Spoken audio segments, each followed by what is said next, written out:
Kapan Allah Subhanahu wa ta'ala bahagia dengan hamba-hambanya? Saat hamba itu tobat dari setiap maksiat yang dilakukannya. Kalau ada seorang pezina kemudian dia bertobat, saat bertobat itulah Allah bahagia. Kalau ada pemabuk dia bertobat, maka saat pemabuk itu bertobat, disitulah Allah bahagia. Kalau ada pemakan riba, kemudian dia tobat dan tinggalkan riba-ribanya, maka disitulah Allah Subhanahu wa ta'ala bahagia. Apapun maksiat yang kita tinggalkan kemudian bertobat, disitulah Allah Subhanahu wa ta'ala sangat bahagia. Tetapi bertobat ini kan bukan perkara mudah. Karena Allah Subhanahu wa ta'ala berfirman, "Ya ayyuhal insan ma gharraka bi rabbikal karim." Wahai manusia, apa yang memperdayakan dirimu terhadap Rabbmu yang maha pemurah itu? Sebagian ulama tafsir mengatakan, ketika mentafsirkan ya ayyuhal insan ma gharraka bi rabbikal karim, wahai manusia, apakah yang telah memperdayakan kamu sehingga durhaka kepada Rabb? Sebagian tafsir mengatakan, karena semua manusia itu sangat yakin Allah itu sangat luas rahmatnya dan juga luas ampunannya, sehingga kemudian banyak orang yang kemudian meremehkan dosa karena terlampau yakin Allah itu kan maha penyayang, maha pengampun. Toh nanti juga kalau saya sudah capek maksiat bertobat pun diampuni juga nanti. Sebab inilah orang meremehkan dosa. Ketika kemudian keyakinannya sangat kuat bahwa Allah maha pemberi rahmat dan juga pengampun, itu yang menjadikan lalai dia akhirnya mempermudah maksiat. Ataupun penafsiran yang kedua, ada yang mengatakan bahwa ketika Allah mengatakan, hai manusia, apakah yang telah memperdayakan kamu sehingga berbuat durhaka dengan Tuhanmu yang maha pemurah itu, artinya membalas kemurahan Allah dengan kedurhakaan kita kepadanya. Jadi Allah baik dengan kita, kita balas dengan ketidakbaikan itu. Harusnya kan timbal balikan gitu. Kalau ada orang berbuat baik kepada kita saja, kalau bisa kita berbuat baik kepada dia kan gitu. Itu manusia sesama manusia, apalagi kepada Allah Azza wa Jalla.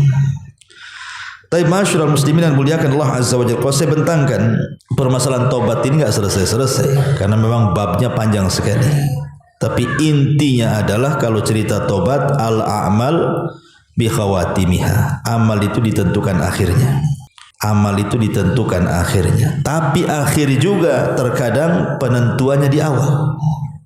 Dari sini kita tahu bahwa ada sebuah hadis yang ma'ruf ya, yang antum sering dengar ketika Rasulullah SAW bercerita tentang dua orang di zaman Bani Israel. Yang satu ahli ibadah, yang satu ahli maksiat. Yang ahli ibadah ini baik memberikan nasihat kepada ahli maksiat. Cuman jeleknya ketika ahli ibadah ini mungkin dah bosan nasihati kawan yang ahli maksiat ini. Sehingga ketika dia melihat ada maksiat yang tidak bisa ditolerir menurut dia, bersumpah pula dia melewati takdirnya dan mengatakan, wallahi illam tatub la yaghfirullahu lak. Demi Allah, kalau engkau tidak bertobat, Allah tidak akan mengampuni dosamu.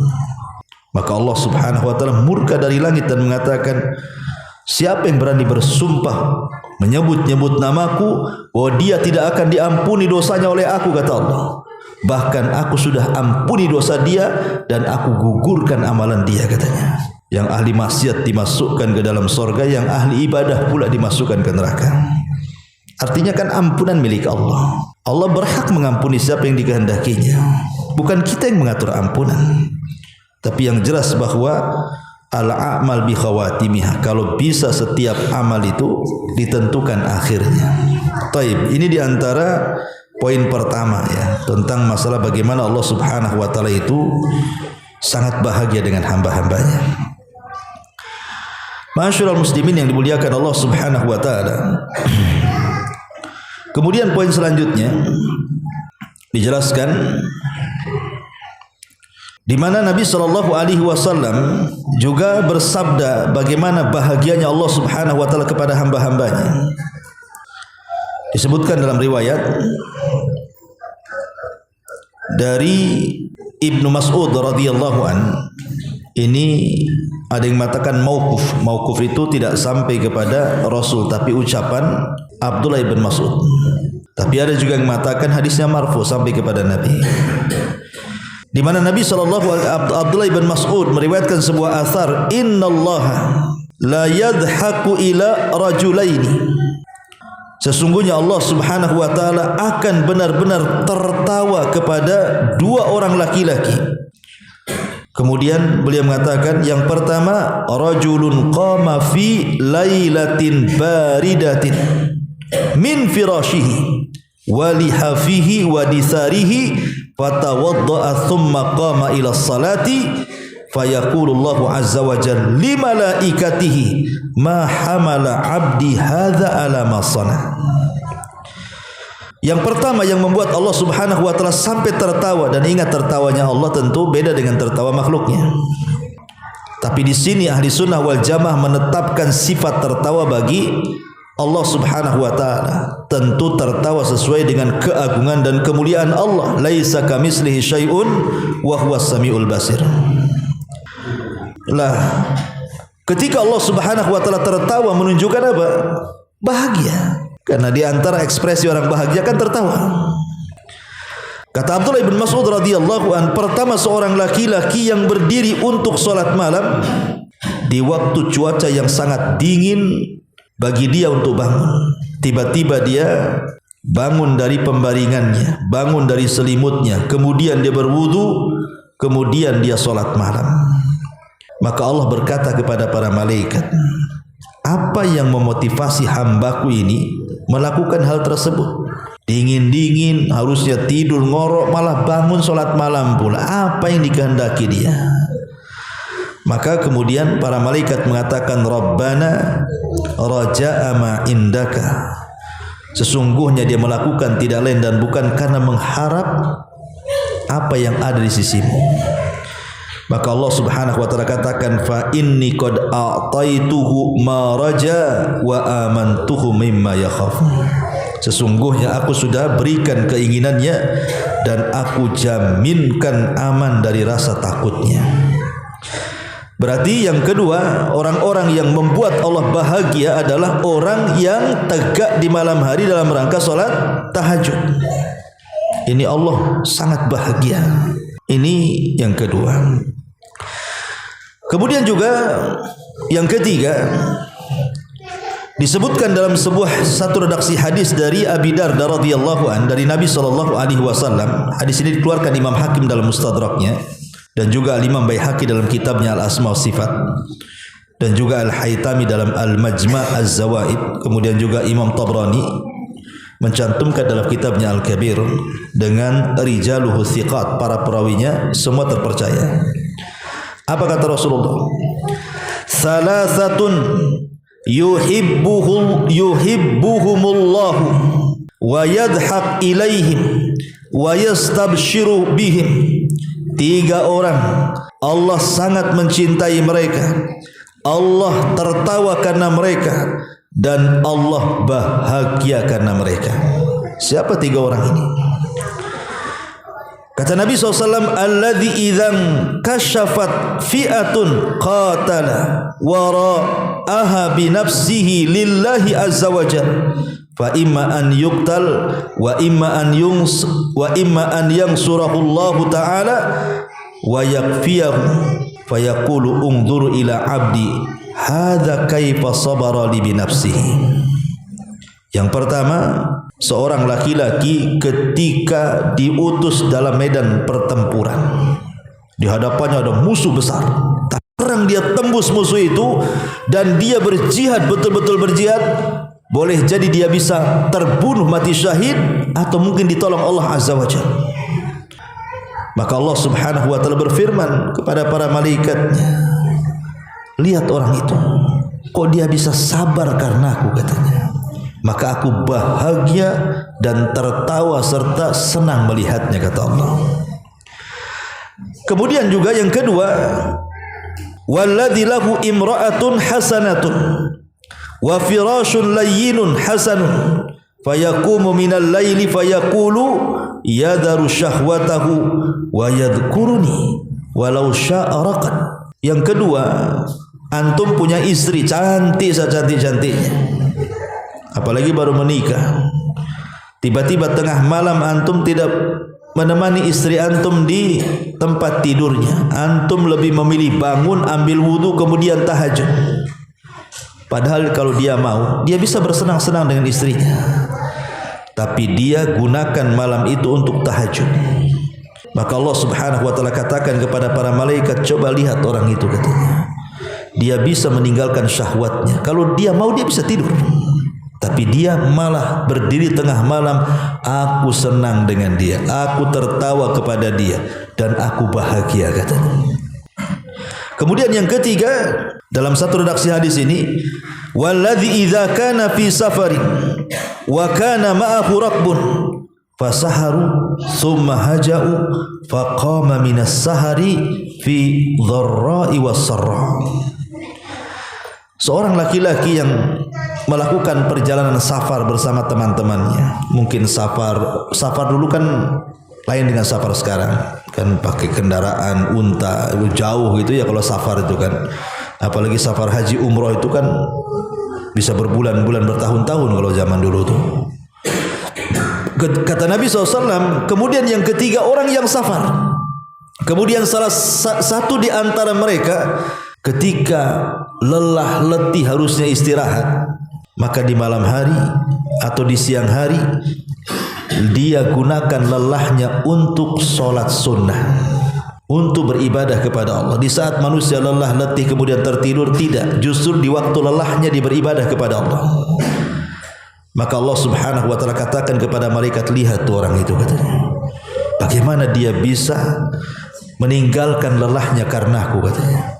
Maka aku senang, aku tertawa, dan aku bahagia dengan hamba itu. Nah, inilah orang-orang yang membuat Allah bahagia dan senang. Ya, berarti kalau dikumpulkan sudah ada 4 orang di sini ya. Orang yang bangun tengah malam tahajud di waktu cuaca dingin gitu ya. Kemudian yang kedua, orang yang berperang karena Allah Subhanahu wa taala. Kemudian yang ketiga, orang yang punya istri cantik, lebih memilih tahajud. Kemudian yang keempat, orang yang safar, di saat letih justru digunakan untuk ibadah kepada Allah Azza wa Jalla. Lah orang-orang seperti ini membuat Allah senang, tertawa, dan bahagia. Kemudian juga selanjutnya, orang-orang yang membuat Allah suka. Dan kesukaan itu kan mengakibatkan kecintaan. Maknanya orang-orang yang dicintai Allah. Karena Allah Subhanahu wa taala itu kalau sudah senang dengan seorang hamba, pasti Allah mencintai hamba itu. Dan kalau Allah mencintai hamba itu, pasti Allah akan panggil Jibril. Kemudian Allah katakan kepada Jibril, ya Jibril, aku suka dengan si fulan tuh, kau harus suka juga. Maka Jibril mengatakan, ya aku suka dengan dia. Maka Jibril mengatakan di hadapan para malaikat, hei malaikat-malaikat Allah, Allah suka dengan si anu, kalian harus suka juga dengan si anu. Maka semua malaikat pun suka dengan orang yang disukai Allah. Maka setelah semua malaikat suka dengan yang disukai Allah, Allah tanamkan kesukaan kepada semua makhluk yang ada di bumi kepadanya. Lihat, Allah kalau sudah suka nggak tanggung-tanggung. Dibuatnya semua malaikat suka dengan dia. Makanya di sini kita harus mencari amalan-amalan yang dengan amalan itu membuat Allah suka dan Allah cinta dengan kita. Seperti apa? Ya. Pertama disebutkan dalam hadis yang dikeluarkan oleh Imam At-Tirmidzi. Nabi mengatakan, "Laisa syai'un ahabbu ilallah min qatrataini." Tidak ada sesuatu yang paling dicintai Allah daripada 2 qatrah. Ya, maksudnya tetesan-tetesan. Yang pertama, qitratun min dumu'i fi khasyatillah. Pertama, tetesan air mata karena takut kepada Allah Subhanahu wa taala. Dan yang kedua, qitratu dami tahraki fi sabilillah, tetesan darah yang keluar dari para mujahidin. Inilah dua tetesan yang sangat dicintai Allah Azza wa Jalla. Pertama, tangisan karena takut kepada Allah Azza wa Jalla. Rajulun dzakarallah fafadat aina, seorang laki-laki atau seseorang yang mengingat Allah di malam hari, dia bisa mencucurkan kedua air matanya. Kadang-kadang ikhwatu fillah muliakan Allah Azza wa Jalla, kalau kita mau jujur ya, saya atau antum tuh siapapun lah, kalau mau jujur, pernah gak antum bangun tengah malam, sepertiga malam, kemudian tahajud, kemudian merenung akan dosa-dosa, merenung akan kekuasaan Allah, tiba-tiba kemudian kita menangis? Pernah gak kita melakukan seperti itu? Rasanya mungkin jarang di antara kita yang bisa menangis seperti itu. Paling tinggi nangis itu kalau mikir utang. Nah mungkin lah itu nangis dia. Oh, aku bayar ini gimana cerita, besok debt collector datang pula kan. Kadang-kadang kalau kita menyengajakan tengah malam tahajud kemudian ingat dosa nangis itu kadang nggak bisa. Mungkin karena sudah kerasnya hati kita. Padahal di antara 7 kelompok yang akan mendapatkan naungan di hari yang tidak ada naungan kecuali Allah, naungan arsy Allah, salah satunya adalah rajulun dzakarallaha fafadat aina. Seseorang yang mengingat Allah tiba-tiba bisa meneteskan air mata. Ya. Karena seorang laki-laki itu meneteskan air mata bukan perkara mudah, ya kan? Kalau perempuan ialah mudah, kan? Tapi kalau laki-laki sulit. Ya. Apalagi kalau menetes air matanya itu karena lillahi ta'ala, karena Allah Azza wa Jalla, itu luar biasa. Ya.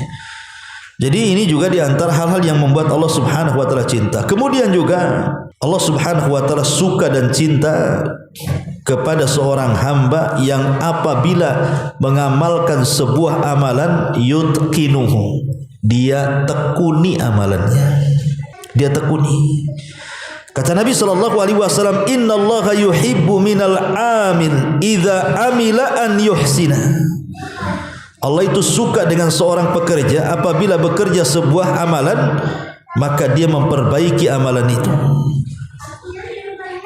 Umpamanya dia membiasakan sedekah, atau membiasakan sholat, atau membiasakan baca Quran, dia istiqomah di situ. Lah Allah itu suka yang seperti itu, yang istiqomah. Tidak apa-apa, tidak banyak, tetapi istiqomah itu yang penting. Bahasa hadis itu khairul a'mal adwamuha wa in qalla. Sebaik-baik amal itu yang sederhana terus walaupun tak banyak, tapi ada keterusan di situ. Daripada antum memborong amalan kemudian lelah, letih, capek, 1 bulan antum rajin, 2 bulan prei antum, karena semua diborong masalahnya. Tidak bisa orang memborong amal itu. Apalagi ini masalah-masalah sunnah kan. Maka pilihlah amalan-amalan yang sesuai dengan bidang kita.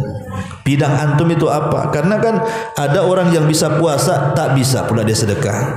Ada orang bisa bersedekah, tak bisa pula dia tahajud. Ada dia bisa tahajud, giliran puasa laparan tak bisa dia. Kan orang kan ada bidangnya masing-masing. Di bidangnya itulah tekuni. Allah suka kalau menekuni seperti itu.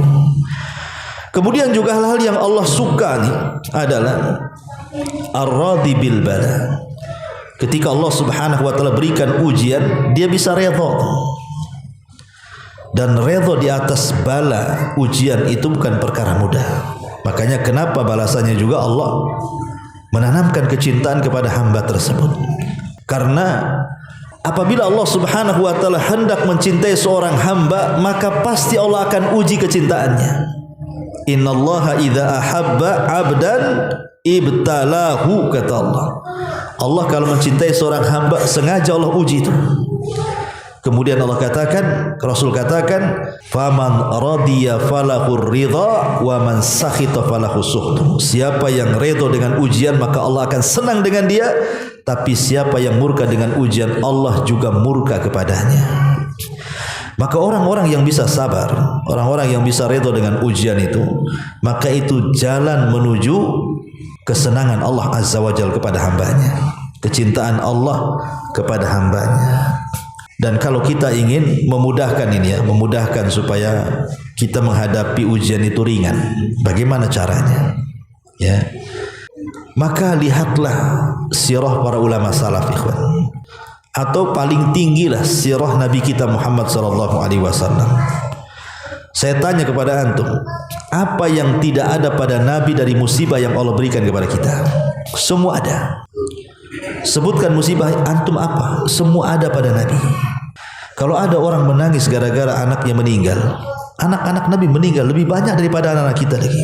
Semua anak-anaknya meninggal, Nabi masih hidup, kecuali Fatimah saja. Kalau umpamanya kita menangis karena kemiskinan, Rasul jadi penggembala kambing, ikhwan. Alal qararit disebutkan itu, hanya mengambil upah kecil dari orang-orang yang punya kambing, miskin hidupnya. Apalagi kalau antum kita sedih umpamanya berdakwah, dijelek-jelekin orang, dihina orang, tidak sampai ke level Nabi yang dikatakan penyihir. Antum kalau dituduh dukun, marah nggak antum? Dukun, aneh ini memberantas dukun kok dibilang dukun. Itulah Nabi. Nabi dibilang dukun. Kalau antum dituduh dukun, pasti antum ngeles kan, enak aja, saya bukan dukun. Yang dukun tuh yang di sono tuh, yang di pojok tuh katanya. Gitu ya. Ya. Jadi Nabi lo dibilang dukun, dibilang tukang tenun, pemecah belah, macam-macam lah. Bukannya itu diludahi ya pernah. Coba bayangkan, ditanam duri di tempat jalan dia ya pernah, dilempari batu ya pernah. Kalau antum di posisi Nabi ketika berdakwah seperti itu, 100% resign antum jadi pendakwah. Males jadi pendakwah ini katanya. Baru ke sana dilempar batu jeduk kena kepala. Udahlah, pindah tempat lain gitu lagi. Bagus jadi tukang cincau aja lah katanya. Karena apa coba yang enggak ada pada Nabi, coba. Makanya kalau kita kena musibah itu, cobalah bandingkan musibah kita dengan Nabi itu. Semua musibah ada pada kita, semua pernah dialami Nabi. Makanya kalau kita mengaca kepada Nabi kita Muhammad SAW itu, tenang hidup kita itu. Belum lagi para Nabi sebelumnya. Cukup Nabi sajalah, ya, sudah tenang hidup kita itu. Karena orang-orang yang kena bala ini, kena ujian ini, kalau tak kuat-kuat iman, ikhwan, bisa kufur. Karena setan itu lebih dekat kepada orang-orang yang terkena ujian. Apalagi kalau ujian itu berupa sakit. Dan sakitnya itu sudah bertahun parah. Itu setan lebih suka dengan dia. Karena sering saya katakan orang sakit itu, ikhwan, kadang-kadang sakitnya enggak seberapa. Yang lebih sakit daripada sakit yang dirasakan itu kalau sudah tidak ada orang di sekitarnya yang menjaganya. Itu sakitnya tuh di sini tuh. Lebih sakit lagi dia tuh. Sakitnya enggak seberapa, tapi lebih sakit lagi kalau tidak ada satu keluarga yang dekat dengan dia. Paling ujung-ujungnya ya istrinya atau suaminya atau anaknya. Ya kalau anaknya baik, kalau durhaka, makin didoakan cepat mati bapaknya tuh. Ya kalau istrinya baik, kalau enggak minta cerai, kawin lagi. Ya, memang begitu ujiannya. Makanya dalam kondisi seperti ini banyak orang sakit itu biasanya minta mati. Kebanyakan minta mati itu.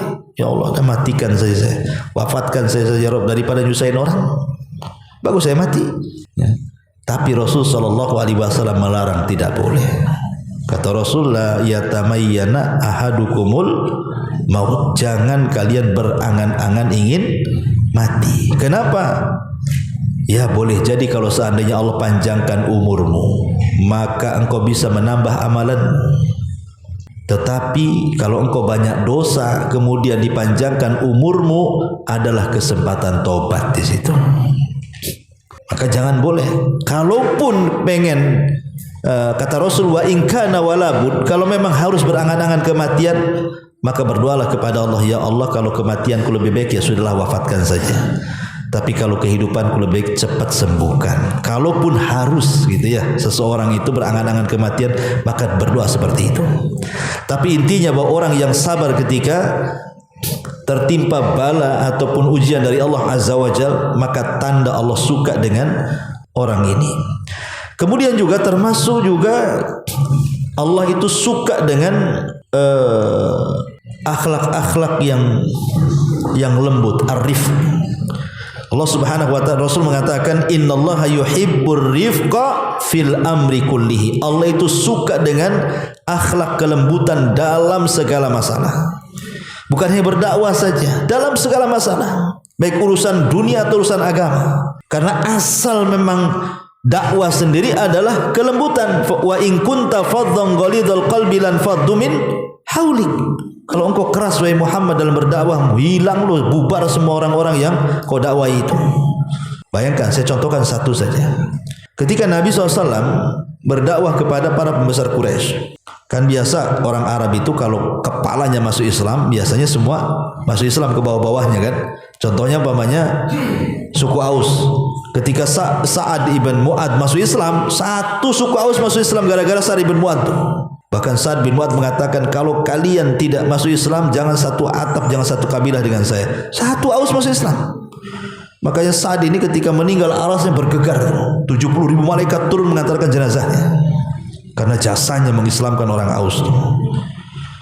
Makanya Nabi SAW ketika berdakwah kepada para pembesar itu, kalau dia kayak Abu Jahal, kalau seandainya Allah takdirkan masuk Islam, atau Umayyah kalau Allah takdirkan masuk Islam, mungkin dalam pikiran Nabi nanti bawah-bawahnya orang-orang Quraisy itu mau masuk Islam. Ketika dia sedang asik, datanglah orang buta, Abdullah ibn Umi Maktum. Ini Abdullah ibn Maktum tuh jelas-jelas ingin masuk Islam loh. Dia nggak perlu didakwai lagi, memang ingin datang masuk Islam, nggak perlu diceramai lagi.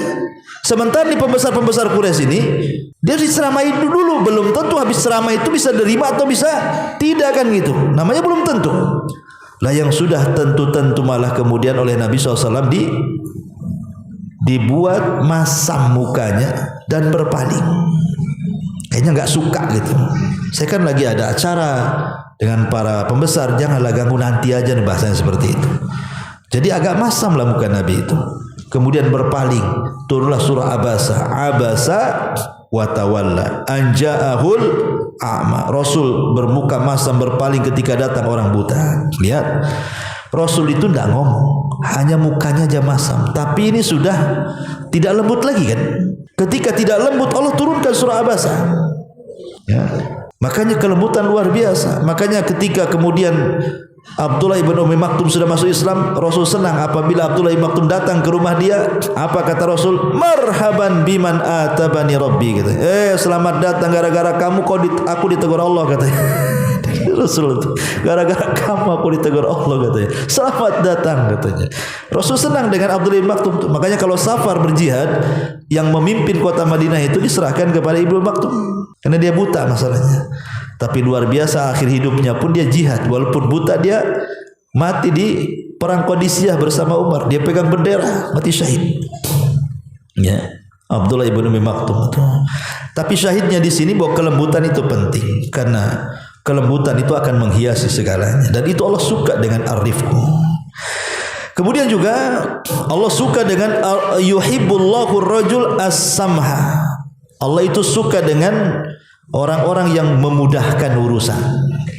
Memudahkan urusan seperti contoh umpamanya Nabi mengatakan, rahimallahu rajulan samhan idza ba'a wa samhan idza ishtara wa samhan idza qada wa samhan idza iqtada.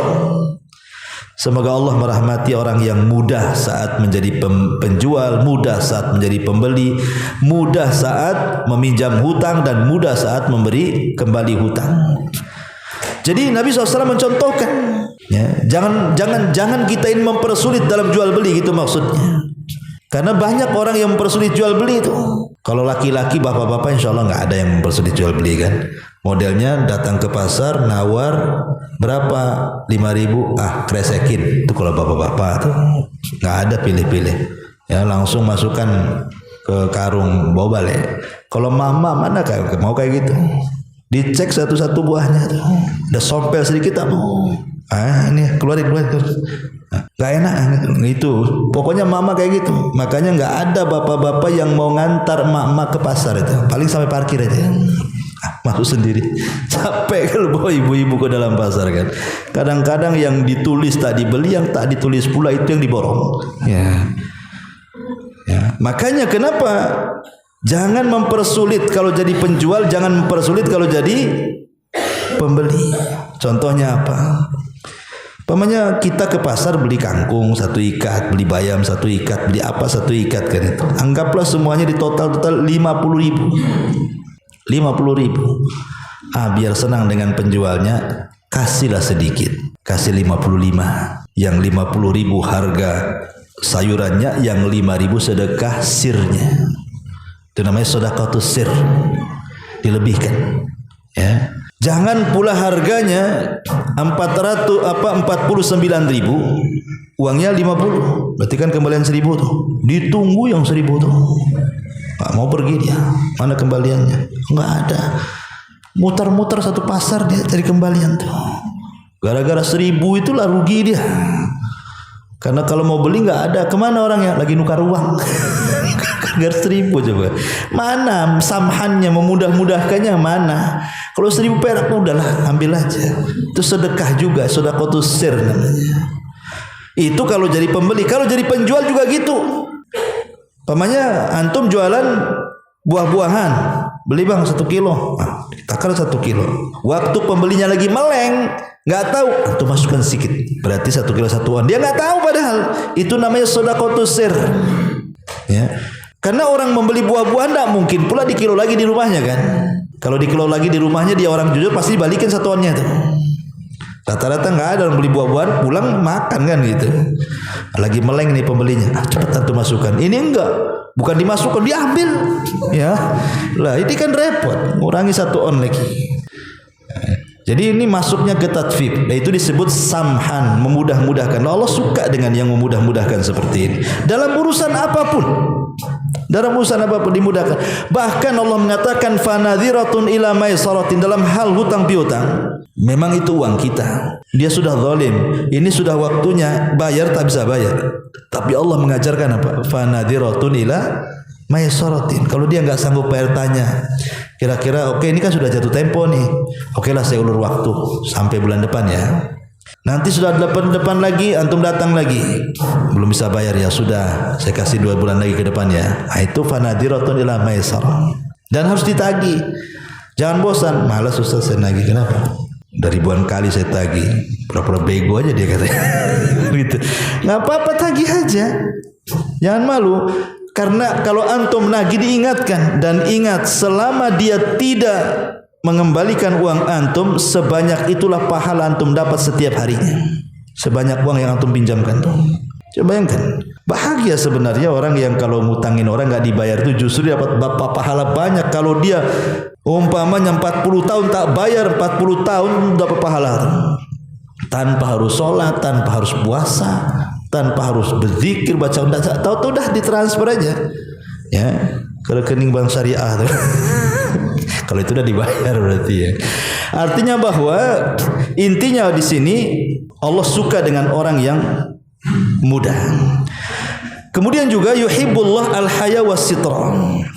Allah ini suka dengan orang yang malu dan juga as-sitr. Sitr itu maksudnya menyembunyikan aurat dia, nggak sembarang kencing, nggak sembarang buang hajat besar kan itu kan. Karena kalau di masyarakat itu kan banyak orang-orang kalau di Jawa ya, saya pernah jalan-jalan ke Jawa Timur, lihat supir-supir bus itu lo kencing itu nyelinap tuh. Busnya yang dikencingi, bannya itu. Saya bilang ngapain dia ngadep ke ban itu? Ngapain lagi kencing? Entah lagi dicuci mungkin bannya itu. Tapi yang jelas kok seperti itu kan, apa namanya, ya mungkin dulu ya, kalau sekarang kan bus-bus sudah ada kamar mandi kan ya, tapi banyak juga bus yang nggak ada kamar mandi kan. Karena saya lihat tuh tukang-tukang bus tuh kayak gitu tuh jeleknya kan. Padahal Islam itu tidak mempersulit loh. Kalau tidak ada air kan ada istijmar, pakai batu. Kalau nggak ada air kan bawa batu lah kan itu. Kemudian ke tempat yang bisa lapang dia melakukannya dan orang tidak tahu. Ini di tengah jalan loh, di pinggir jalan orang lewat lalu lalang itu dia nengok kan. Lah ini Allah tidak suka yang seperti ini, karena orang ini hilang rasa malunya. Hilang rasa malunya. Naudzubillah ya. Lah orang-orang yang menjaga rasa malunya maka Allah sangat suka. Kemudian juga di antara hal-hal yang Allah Subhanahu wa taala sukai selain daripada itu adalah salat witir. Karena memang ada nasnya kan. Innallaha yuhibbul witra. Allah itu suka dengan orang yang melakukan salat witir. Dan salat witir itu seafdal-afdal salat malam. Ikhwan, salat witir itu seafdal-afdalnya salat malam setelah salat wajib. Dan salat witir itu bisa dilakukan 1 rakaat. Antum baca Fatihah, baca kulhu, selesai. Ya kan? Itu salat paling singkat, salat witir itu. Karena bisa dilakukan 1 rakaat. Ya. Cukup dengan Al-Fatihah, Inna A'thaina yang paling pendek, selesai, antum langsung salam. Tapi walaupun itu sependek-pendeknya solat, sebaik-baiknya solat, jarang kita lakukan solat witir itu. Padahal witir itu kan bisa dilakukan setelah isya. Kalau memang tidak bisa bangun sepertiga malam, selepas isya bisa dilakukan kan. Tapi lihat bagaimana Allah suka dengan orang yang melaksanakan witir itu. Padahal itu solat paling ringkas, 1 rakaat pun bisa. Jangan seperti Utsman, antum tidak sanggup. Utsman bin Affan itu 30 juz 1 rakaat tuh. Allahu Akbar. Qul a'udzu birabbil nas, selesai. Antum ambil qul a'udzu birabbil nasnya aja. Al-Baqarah ditinggal. Utsman bin Affan dari Al-Baqarah sampai qul a'udzu birabbil itu terkenal. Dia menghatamkan Quran dalam 1 witir. Luar biasa. Ya, karena Allah suka dengan yang witir itu. Termasuk Allah itu suka dengan yuhibbut taqiyal ghaniyal khafi. Orang yang kaya, bertakwa, tapi kalau sedekah sembunyi-sembunyi. Karena rata-rata biasanya orang kaya itu jarang bertakwa, apalagi jarang sedekah. Sedekahnya itu harus ada kamera di belakangnya. Ya. Antum lihatlah di YouTube tuh, kan ada namanya buat konten kadang-kadang kan ngeprank tukang cilok dikasih 10 juta. Akhirnya kan jadi tahu kan karena kameranya ngikut dari belakang. Ya, coba jangan ada kamera, bisa nggak dia ngasih tukang cilok 10 juta? Kayaknya berat kan gitu. Disitulah diuji keikhlasannya kan. Coba orang-orang yang suka buat konten-konten sedekah itu jangan disoting. Betul-betul sedekah seperti yang Anda syuting itu. Saya nggak yakin itu mereka bisa lakukan. Karena memang intinya mereka ingin, oke lah kalau dia dilakukan orang kaya berarti ingin syuhrah kan, ingin dikenal. Karena orang kaya nggak butuh harta, mereka butuh keterkenalan. Syuhrah disebut syuhrah kan gitu. Supaya orang tahu dia dermawan. Ya. Supaya tahu orang baik. Ya satu sisi memang edukasi bagus lah gitu ya. Daripada mungkin acara-acara yang tidak baik. Ya, tapi satu sisi juga kita lihat bahwa ada hal-hal yang bisa menjurus kepada riya. Hal-hal yang bisa menjurus kepada riya. Kadang-kadang yang lebih parah tuh kadang-kadang ngasihnya tak banyak, nyotingnya pula 1 jam.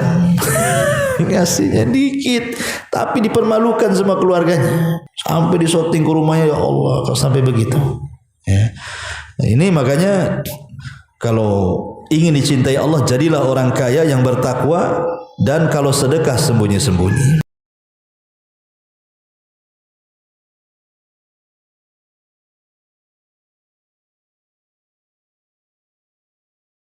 Subhanallah walhamdulillah wala ilaha illallah wallahu akbar. Subhanallah